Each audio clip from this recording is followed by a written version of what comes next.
ಗುರುಸಿದ್ಧ ಸ್ವಾಮೀಜಿಯವರು ಅವರ ಹರಿದಾವರೆಗಳನ್ನು ಪ್ರಣಾಮವನ್ನು ಸಲ್ಲಿಸುತ್ತಾ ಈ ಒಂದು ಕೃಷಿಗೆ ಸಂಬಂಧಿಸಿದಂತೆ ವರ್ಷ ಪೂರ್ತಿ ಬೆಳೆಯುವ ಬೆಳೆಗಳ ಒಂದು ಬಿತ್ತನೆ ಬೀಜದ ಬಗ್ಗೆ ವಿವರಣೆ ಮಾಡಿ ಅಂತ ಕೇಳ್ತಾ ಇದ್ದಾರೆ. ನಾನು ಒಬ್ಬ ಸಾಧಾರಣ ರೈತನಾಗಿ ನಾನು ಇದನ್ನ ವಿವರಣೆ ಮಾಡ್ತಾ ಇದ್ದೇನೆ.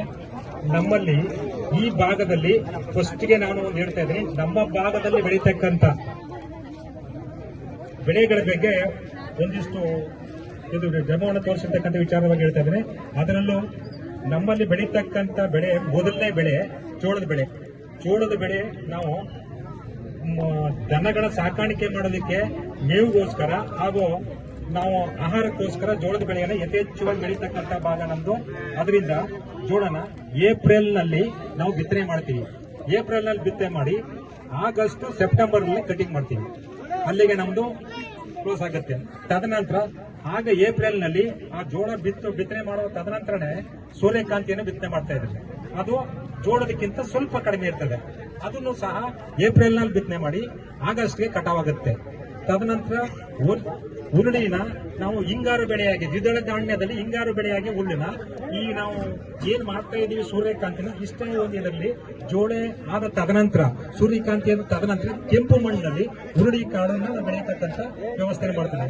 ಅದು ಸೆಪ್ಟೆಂಬರ್ನಿಂದ ಜನವರಿವರೆಗೆ ಜನವರಿವರೆಗೆ ಅದು ಕಟಾವಾಗುತ್ತೆ.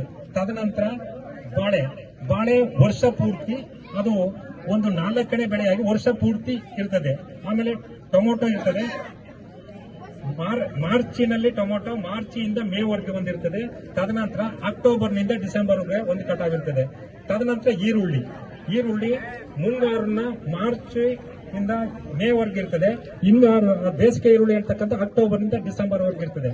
ತದನಂತರ ವರ್ಷ ಪೂರ್ತಿ ಸಿಗ್ತಕ್ಕಂಥದ್ದು ನಮಗೆ ತೆಂಗಿನ ಫಲ ವರ್ಷ ಪೂರ್ತಿ ಏನೋ ನಮಗೆ ಬೆಳೆ ಸಿಕ್ಕುತ್ತೆ.